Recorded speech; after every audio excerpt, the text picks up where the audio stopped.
Tiny orbs in figure 46.1, ये जो figure दिया गया हुआ है, are falling and they are in fact drifting up, not down, and each orb is packed with the sperm and eggs released from the pinkish orange oral polyps and that dot the surface of the oral reef. यहाँ से एक चीज दिखाया जा रहा है कि हम लोग एक ऊपर में एक फोटोग्राफ है या एक डायग्राम है जिसके बारे में बताया जा रहा है कि आप इस स्ट्रक्चर को देख सकते हैं, जहाँ सॉरी मैंने जूम आउट कर दिया, आप इस स्ट्रक्चर को देख सकते हैं जहाँ पे छोटे छोटे डॉट्स हैं वो दिखा रहे हैं और कुछ ऑर्ब्स हैं जो यहाँ से निकलते हुए दिखाई दे रहे हैं। तो नॉर्मली हम लोग ये गेस कर रहे थे कि इनको यहाँ से नीचे की ओर गिरना चाहिए था, लेकिन हम लोग देख रहे हैं कि ये ऊपर की ओर निकले चले जा रहे हैं। यस और नो? Yes sir. यस हाँ, नॉर्मली ये पोजीशन नहीं है क्योंकि यहाँ कोई चीज होती, सॉरी, अगर कोई चीज यहाँ हो रही होती या मैं इसको जरा सा जूम कर लेता हूँ, ठीक है, ये कोई पार्टिकल है तो इसका मतलब कि यहाँ कुछ कंपोनेंट होता तब ना यहाँ से गिर रहा होता। यहाँ होने और यहाँ होने का मतलब है कि ये रिलीज हो करके फ्रीली मूव कर रहा है। यस और नो? Yes sir.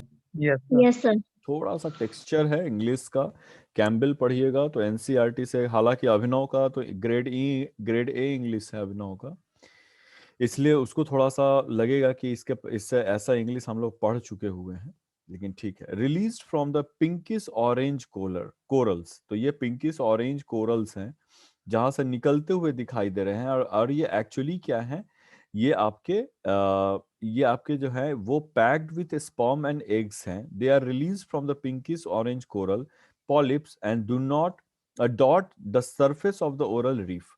तो यहाँ से एक डॉट की तरह है जहां से वो निकल रहते हैं। Rising through the sea water, the eggs and the sperm reach to the surface, break free and often fuse, forming the embryos and become larvae and eventually drift back down to begin a new colony of the coral.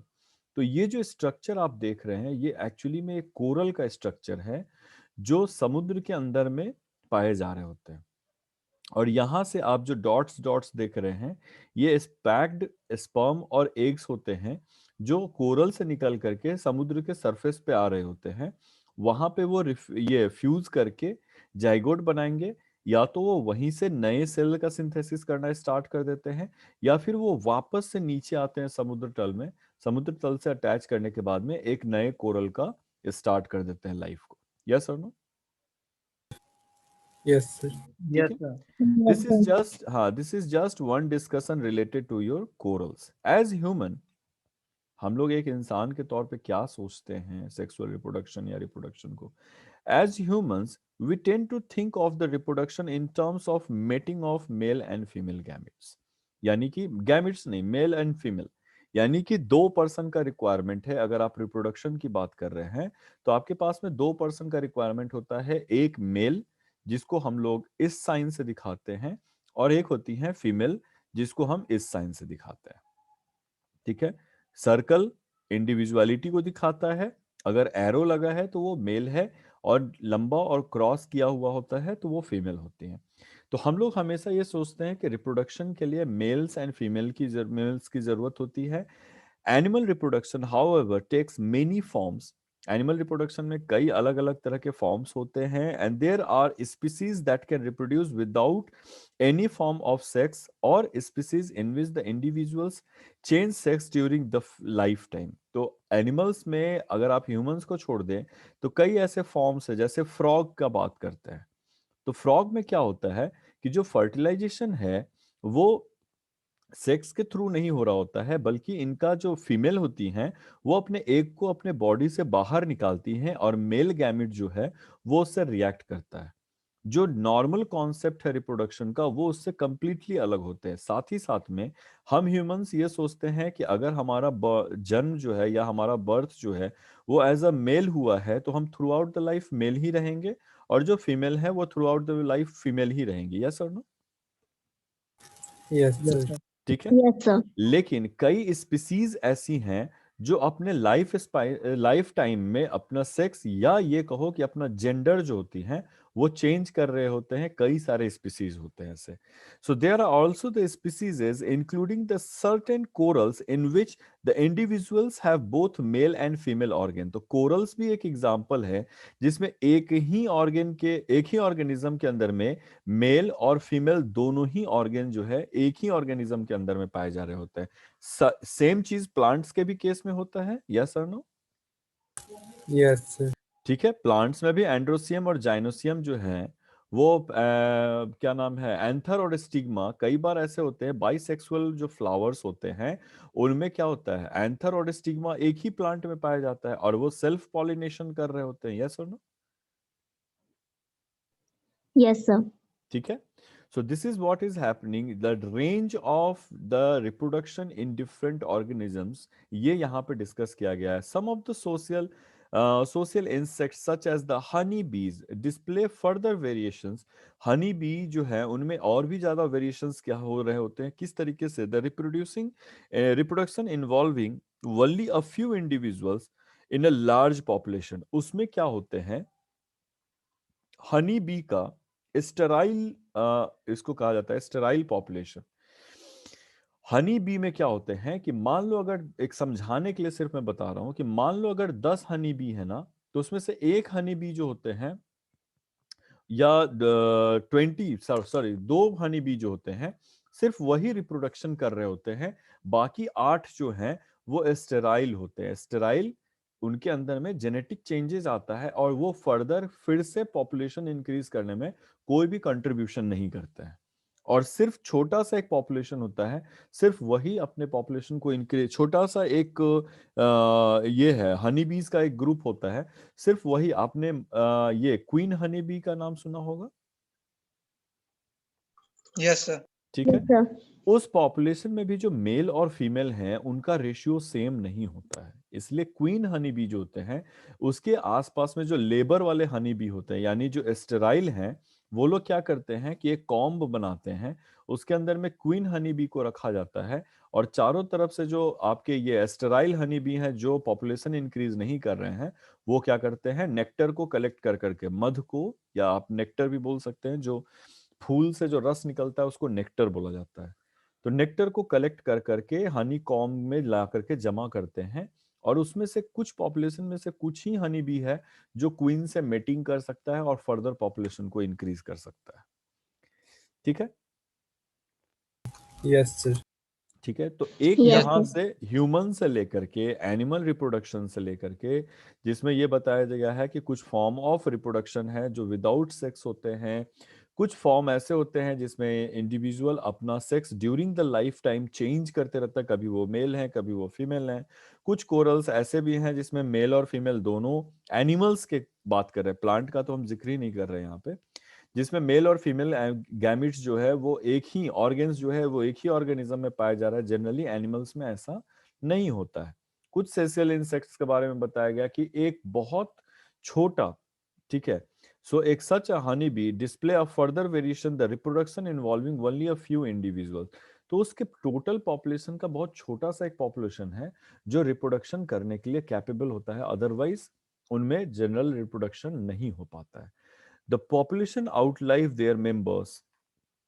तो जो भी population है किसी भी animal या किसी भी species का, वो outlives there members only by the reproduction. कोई भी पॉपुलेशन अपना मेंबर या उसको इंक्रीज, टोटल नंबर को इंक्रीज करने का सिर्फ एक ही तरीका होता है, वो होता है अपने रिप्रोडक्शन के through. The generation of a new individual from existing one, यानी एक जो पेरेंट्स हैं वो अपने ऑफ स्प्रिंग को प्रोड्यूस करते हैं और इस तरीके से टोटल पॉपुलेशन को इंक्रीज किया जा रहा होता है। एक सेकेंड के लिए बस, ठीक है। So we will focus on the reproduction mostly from the parents' perspective and differing the details of the embryonic development until the next chapter। तो हम लोग यहाँ पे पेरेंट्स पर्सपेक्टिव के हिसाब से कि मेल गैमिट क्या है, फीमेल गैमिट क्या है, उनका फॉर्मेशन क्या होता है, व्हाट इज द पाथ जिसके चलते मेन गैमिट को बाहर निकाला जाता है, व्हाट इज द पाथ जिसके चलते वो अंदर जा करके फीमेल गैमेट से फ्यूज करते हैं, फिर जब फ्यूजन हो रहा होता है तो जाइगोट बनने के बाद फिर एम्ब्रियो, एम्ब्रियो बनने के बाद किस तरीके से उनमें डेवलपमेंट होता है ताकि वो कंप्लीट इंडिविजुअल को आगे प्रोसीड कर सके। अब अगला चैप्टर में क्या है वो जब हम लोग अगले चैप्टर में आएंगे तब देखा जाएगा। इज इट क्लियर ना? Yes, sir. Now Yes, sir. चलो, सिर्फ इस both bisexual and sexual reproduction, जो भी आपके बाइसेक्सुअल रिप्रोडक्शन, बोथ बाइसेक्सुअल बोल रहा हूँ, both asexual and sexual reproduction, generally जो एसेक्सुअल रिप्रोडक्शन होता है उसका बेस्ट एग्जांपल माइक्रो ऑर्गेनिजम्स से दिया जाता है, जहां पे कोई गैमिट फॉर्मेशन नहीं हो रहते हैं, सेल अपने मास को इंक्रीज करता है और फाइनली फिर दो इंडिविजुअल सेल में डिवाइड कर जाते हैं। अब इसके अलग अलग मेथड्स हैं, डुप्लीकेशन का भी मेथड है, बडिंग का भी मेथड है, बहुत सारे मेथड्स हैं। तो एक asexual and sexual reproduction occurs in animal kingdom, तो ये नॉर्मली एग्जांपल तो माइक्रो ऑर्गेनिजम्स का था, लेकिन चूंकि इवोल्यूशन हुआ है और इवोल्यूशन से हम लोग सारे के सारे कहीं ना कहीं प्रिमिटिव ऑर्गेनिज्म से ही डेवलप होकर के आए हुए हैं, तो कई सारे ऑर्गेनिजम्स ऐसे हैं जो इनिशियल लेवल में आपके एसेक्सुअल रिप्रोडक्शन को शो कर रहे हैं, जो हम लोग आने वाले क्लासेस में देखते हैं। So there are two modes of animal reproduction, that is sexual and asexual. Sexual कहने का क्या मतलब है? We need two individuals who are male and female and they reproduce. And asexual कहने का मतलब क्या होता है कि आपको मेल और फीमेल गैमीट की जरूरत नहीं है. A single cell can divide into two individual cells. Yes or no?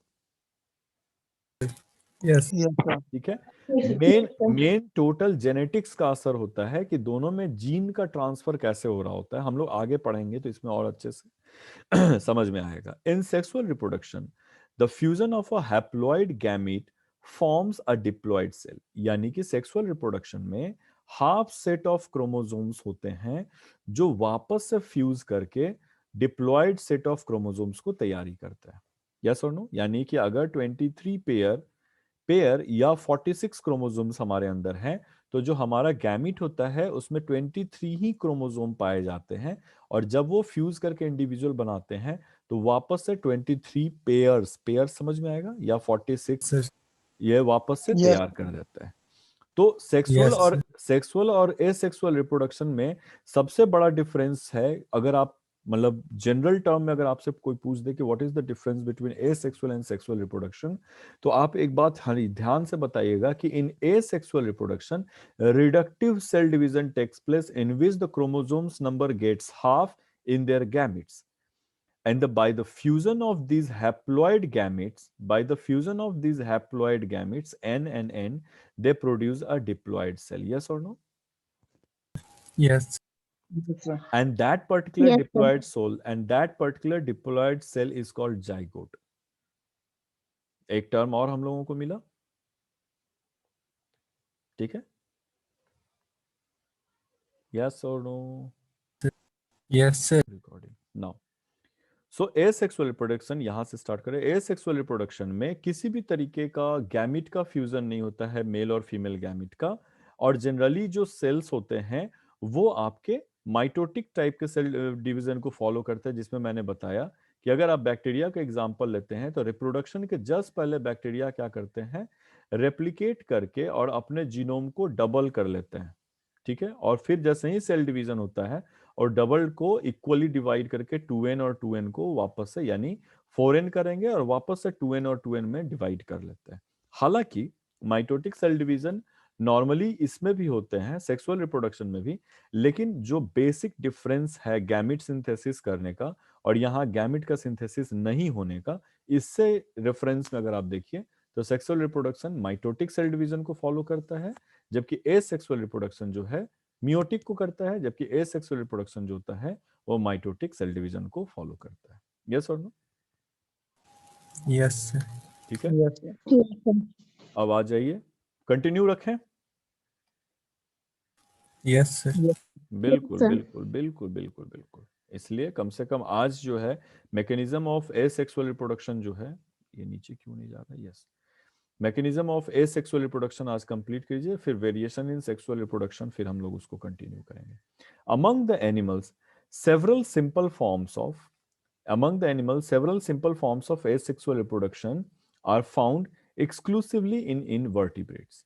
ठीक है, इन इनवर्टिब्रेट्स, तो जितने भी इनवर्टिब्रेट्स हैं उसमें एसेक्सुअल रिप्रोडक्शन टाइप का एग्जाम्पल पाया जाता है। इनवर्टिब्रेट्स कौन कौन से हैं, 11th में पढ़े होगे अगर तैयार। बटरफ्लाई,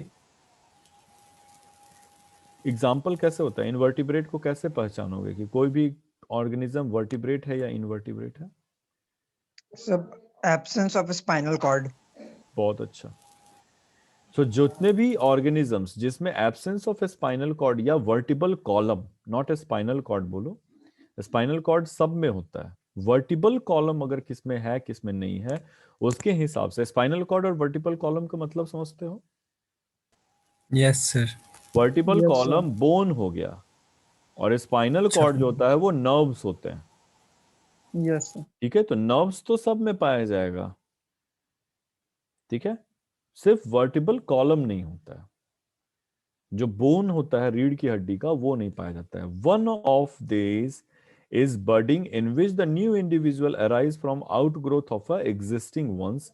तो कोई भी एक बडिंग में क्या होते हैं कि अगर किसी का ग्रोथ हो रहा है तो साइड से उनमें एक एक्स्ट्रा ग्रोथ हो जाता है और फिर फाइनली ये डिटैच कर जाते हैं अपने पेरेंट के बॉडी से, और इसी को हम लोग बडिंग बोलते हैं, जो आपके चैप्टर 13.2 में दिए गए हुए हैं। ठीक है, इन स्टोनी कोरल्स, कोरल्स भी एनिमल्स में आते हैं, तो जो भी स्टोनी कोरल्स होते हैं, for example the bird form and remain attached to the parents. तो कोरल्स में क्या होते हैं कि बर्ड्स सेपरेट नहीं करते हैं, बल्कि क्या कर जाते हैं कि अगर वो बर्ड बने हैं तो वो अपने पेरेंट्स से ही जुड़े हुए रहते हैं, फिर उनके बॉडी पे लगातार लगातार बर्डिंग होते ही चलते चला जाता है। समझ में आएगा? Yes Yes, sir. sir. The eventual result is a colony more than 1 million across consisting of thousands of the connected individuals. तो एक आपके पास में 1 मिलियन कॉलोनीज होते हैं, वो 1 मिलियन से भी ज्यादा का अक्रॉस कर जाता है, और जिसमें 1000 जो इंडिविजुअल्स हैं वो एक दूसरे से जुड़े हुए होते हैं। ये बिल्कुल फैलते चले जाते हैं, फैलते चले जाते हैं। कई ऐसे कंट्रीज हैं, ऑस्ट्रेलिया है, न्यूजीलैंड, जिसके आसपास का जो सी शोर होता है, ये कोरल्स जो हैं वहां के टूरिस्ट स्पॉट्स में से एक होता है। ठीक है, वहां के टूरिस्ट स्पॉट्स में से एक होता है, देखने के लिए लोग आते हैं कि इतने बड़ी एरिया में कोरल का। आप एक काम करना, गूगल करके लार्जेस्ट कोरल, ठीक है, लार्जेस्ट कोरल सी, ठीक है, इसको सर्च करना गूगल पे, तो आपको आपको पता चल जाएगा कि कहाँ पे है और कितना खूबसूरत जगह होता है वो। Also common amongst the invertebrate is fission. Fission मतलब कि सेल का मास बढ़ेगा और फाइनली ये फिर दो तरह के सेल्स में डिवाइड कर जाते हैं। The splitting and separation of a parent organism into the two individuals of approximately equal size, just like the bacteria. Yes और नो? Yes sir. ठीक है, तो एक और आपका एग्जाम्पल है जो आपके बडिंग के साथ साथ में फिजन भी जो है वो कुछ ऑर्गेनिजम्स में पाए जाते हैं। One of the asexual reproduction is two step process. ठीक है, one form of asexual reproduction is two step process, that is fragmentation, that is the breaking of body into several pieces followed by the regeneration. यानी कि एक बड़ा body है वो टूट करके कई सारे छोटे छोटे बॉडी में टूट जाते हैं, और फिर हर इंडिविजुअल बॉडी जो है वो एक्वायर कर लेता है अपने ओरिजिनल साइज को, दैट इज फ्रैगमेंटेशन। यस और no? Yes sir. Yes, and sir. Yes, sir. Again हर इंडिविजुअल बॉडी में जो ग्रोथ पार्ट होता है वो वहां से ग्रो करना स्टार्ट कर देते हैं। If more than one piece grow and develop into a complete animal, the effect is reproduction. अगर किसी भी एक या एक से ज्यादा अगर पीस है जो रीजनरेशन में, अगर वो कंप्लीट एनिमल में डेवलप करना शुरू कर देते हैं, तो ये रिप्रोडक्शन के तौर पे इसका इफेक्ट दिखता है। अदरवाइज वो सिर्फ स्मॉल बॉडी में ही रह जाते हैं। फॉर एग्जाम्पल एनालीड्स जो है, certain annelid worms can split into several fragments and each regenerating into a complete worm in less than a week. Annelida आपने पढ़ा होगा, annelida, ठीक है। आपको Yes. बोले थे कि 11th क्लास में जो टैक्सोनॉमी वाला चैप्टर है, ठीक है, उसको हम बोले थे कि हम उसको नहीं पढ़ाएंगे क्योंकि उसको सिर्फ और सिर्फ रीडिंग डालना है और जान जाना है कि उसमें किस तरीके से किसी चीज को क्लासिफाई किया गया है।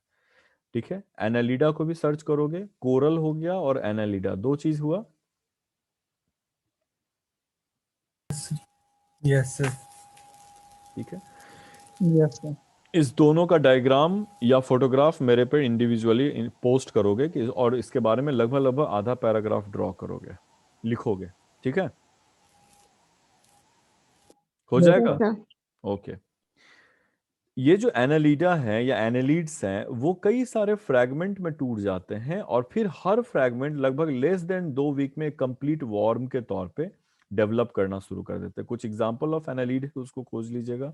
न्यूमरस कोरल्स, स्पॉन्जेस, ठीक है, ये है सिंड्रियंस, ट्यूनिसेट या ट्यूनिकेट्स जो बोलिए या ट्यूनिसेट्स बोलिए, they also reproduce by fragmentation. अब यहाँ से जो बडिंग का पार्ट हो रहा था कोरल में, अब यहाँ से कोरल क्या कर रहा है कि अगर इसका पार्ट टूट गया और फिर से वापस से वो ग्रो करना शुरू कर दिया तो ये फ्रैगमेंटेशन होगा। यस और no?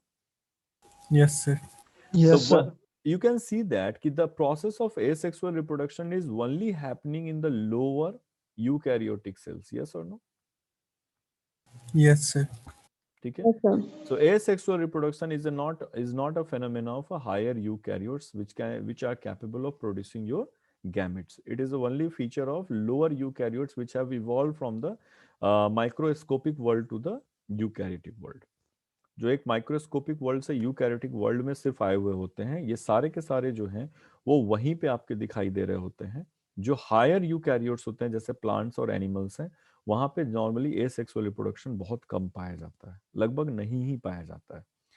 A particularly intriguing form of asexual reproduction is parthenogenesis. Parthenogenesis plants का एक सिम्टम होता है जिसमें किसी भी तरह का, जैसे इसका एग्जांपल है बनाना, ठीक है, बनाना के केस में, या सीडलेस फ्रूट्स बोलते हैं इसको, ठीक है, इसमें क्या होता है कि कोई भी फ्रूट का डेवलपमेंट नॉर्मली क्या होते हैं कि जो आपके फ्लावर होते हैं उसका मेल और फीमेल गैमिट फ्यूज करता है, और जो फीमेल गैमिट का जो ओवरी होता है, जो एग कंटेनिंग होते हैं, उनमें जो फ्यूजन हुआ है तो ये जो ओवरी का एग है वो क्या कर जाते हैं, सीड्स में डेवलप कर जाते हैं, और बाहर का पूरा जो ओवरी Yes, sir. होता है, वो पूरा बाहर का जो पूरा ओवरी होता है वो फ्रूट में डेवलप कर जाता है। हाँ या ना? Yes, sir. Yes, sir. इसका मतलब है कि ओवरी को कंप्लीट फ्रूट में डेवलप होने के लिए मेल और फीमेल गैमिट का फ्यूजन होना जरूरी है। हाँ या ना? yes, sir. ठीक है, Yes, sir. Yes, sir. लेकिन पार्थेनोकार्प्स, कुछ प्लांट्स ऐसे होते हैं जिसमें मेल और फीमेल गैमिट के फ्यूजन के बिना ही वहां पे फ्रूट का डेवलपमेंट हो जाता है। तो पार्थेनोकार्प जो प्रोसेस है उसको हम पार्थेनोजेनेसिस बोलते हैं, in which egg develops in without being fertilized. तो कोई भी एग जो होता है वो फ्रूट में डेवलप कर जाता है बिना किसी फर्टिलाइजेशन के। Among invertebrates, the parthenogenesis occurs in certain species of bees. अब यहाँ पे देखिएगा, यूकैरियोट्स में, सॉरी इनवर्टिब्रेट्स में, जैसे बीज हैं, वास्प्स हैं, एंट्स हैं, इनमें क्या होता है कि किसी भी तरीके का मेटिंग नहीं हो रहा है तो भी वो इंडिविजुअल डेवलप कर जाते हैं just because of the process of parthenogenesis. The offspring can be either haploid or diploid. In case of honeybees, the male drones, जो मेल ड्रोन होते हैं जो रिप्रोडक्शन कर सकते हैं, they are fertile and haploid adults are arise by the parthenogenesis. तो जो भी हनी बी होते हैं उनको, उसमें जो मेल आपके होते हैं हनी बी में मेल, उसको हम लोग ड्रोन्स बोलते हैं। वो फर्टाइल होते हैं। फर्टाइल कहने का मतलब दे कैन रिप्रोड्यूस। हाँ या ना? Yes, sir. ठीक है, तो Yes, sir. फर्टाइल, लेकिन जो ड्रोन्स होते हैं वो हैप्लॉइड एडल्ट्स हैं। नॉर्मली हम लोग क्या लिखते हैं, 2n लिखते हैं ना। Yes, sir. तो यहाँ जो ड्रोन्स हैं, ये जो ड्रोन्स हैं वो हैप्लॉइड एडल्ट्स होते हैं। हैप्लॉइड एडल्ट्स के होने के कारण ये क्या कर जाते हैं, 2n के बजाय n करते हैं। उनका जनरेशन होता है पार्थेनोजेनेसिस से, यानी कि फीमेल हनी बी वो पार्थेनोजेनेसिस के चलते फीमेल गैमिट जो एन कंडीशन में होता है वही उसको मेल गैमिट को मेल इंडिविजुअल में डेवलप कर देती हैं, जो कि आपके ड्रोन्स के फॉर्म में आपको दिखाई देता है। यस और no?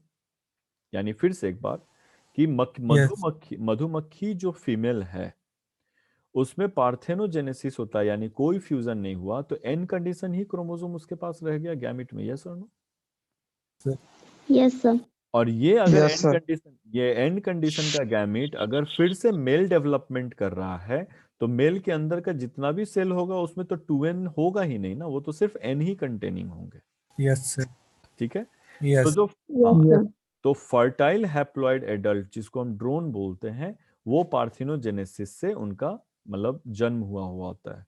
In contrast, the female honeybees includes both of the sterile worker and fertile queens are diploid adults and develop from the fertilized egg। यानी हनी बी में अगर डिप्लॉयड कंडीशन जैसे ही हुआ तो या तो वो वर्कर कैटेगरी का है और वो फर्टिलाइजेशन करना बंद कर देगा। इसके पहले वाले में मैंने बताया था, हाँ या ना, कि बहुत छोटा पॉपुलेशन होता है Sir. हनी बी का जो सेक्सुअल रिप्रोडक्शन कर सकते हैं। तो या तो वो वर्कर कैटेगरी के होंगे या फिर वो क्वीन कैटेगरी के होते हैं। यानी डिप्लॉयड होते ही वो क्वीन या वर्कर होंगे, जबकि उनको अगर फर्टाइल मेल रहना है तो उनको हैप्लॉयड कंडीशन में ही रहना पड़ता है। हम लोग इस कंडीशन को क्रोमोसोम और उसके स्ट्रक्चर के बारे में जब डिटेल में पढ़ेंगे तो वहां पे फिर से इसका डिस्कशन आएगा। इज इट क्लियर और not? Yes. Now Yes, sir. among the vertebrates, the parthenogenesis is thought to be a rare response of low population density। जितने भी वर्टिब्रेट्स हैं, यानी कि हम और आप की बात कर रहे हैं, parthenogenesis is thought to be a rare response to a low population density. हमारे अंदर में एनिमल्स में पार्थिनोजेनेसिस ऑलमोस्ट नहीं के बराबर होता है। ठीक है, नहीं के बराबर। For example, both the Komodo dragon देखा है, और हैमर हेड सार्क, ठीक है, zoo keeper observe that the female produce offspring when kept apart from the male of their species. तो कमोडो ड्रैगन देखा है आपने? वो Yes, ये, sir. हाँ, कमोडो ड्रैगन जो होते Yes, हैं वो देखने में घड़ियाल Yes, जैसे sir. ही होते Google हैं। की. हाँ, घड़ियाल जैसे ही होते हैं, लेकिन बड़ी गंदा लगता है देखने में। वो छिप लगेगा कि जमीन पे छिपकली चल रही है बड़ी सी, 5-6-7 फीट की। तो कमोडो ड्रैगन और हैमर हेड जो ये होते हैं, हैमर हेड जो फिश होते हैं, शार्क, वो देखने में कुछ इस तरह के होते हैं। ठीक है, इनका आंख यहाँ यहाँ होता है। तो हैमर हेड फिश और कमोडो ड्रैगन का जू कीपर ये बताया कि अगर इन दोनों को अलग रखा गया और मीटिंग नहीं करने दिया गया, तब भी ये प्रेग्नेंट हो रहे थे और ये अपने इंडिविजुअल को प्रोड्यूस कर रहे थे। तो कहीं ना कहीं ये दो ऑर्गेनिज्म ऐसे हैं जो पार्थेनोजेनेसिस को शो कर रहे हैं। यस और नो? yes, sir. ठीक है। In 2015, the DNA analysis revealed an example of vertebrates parthenogenesis. The wild, a group of female shawfish were genetically completely identical to one another। तो एक डीएनए एनालिसिस से भी पता लगाया गया कि पार्थेनोजेनेसिस जो है एक और सॉ फिश में पाया गया था, जहां पे दो अलग अलग ग्रुप के सॉ फिश थे जो जेनेटिकली कंप्लीटली एक दूसरे से मैच कर रहे थे। तो इसका मतलब ये भी है कि उनमें कहीं ना कहीं पार्थिनोजेनेसिस के through same set of chromosome से अलग अलग इंडिविजुअल का डाला गया है। वेरिएशन कब होता? जब इसमें दूसरा सेट ऑफ क्रोमोसोम फीमेल से आया होता, तब इसमें वेरिएशन क्रिएट होता। हाँ या ना? Yes, sir. चूंकि Yes. सेम मदर के सेम सेट ऑफ क्रोमोसोम से बन रहे हैं, इसलिए दो जितने भी ऑर्गेनिज्म होंगे वो सब के सब एक दूसरे से मैच कर रहे होंगे। आज का क्लास यहीं पे खत्म करेंगे हम लोग, और we have less than Sir. 1 मिनट। क्लियर है?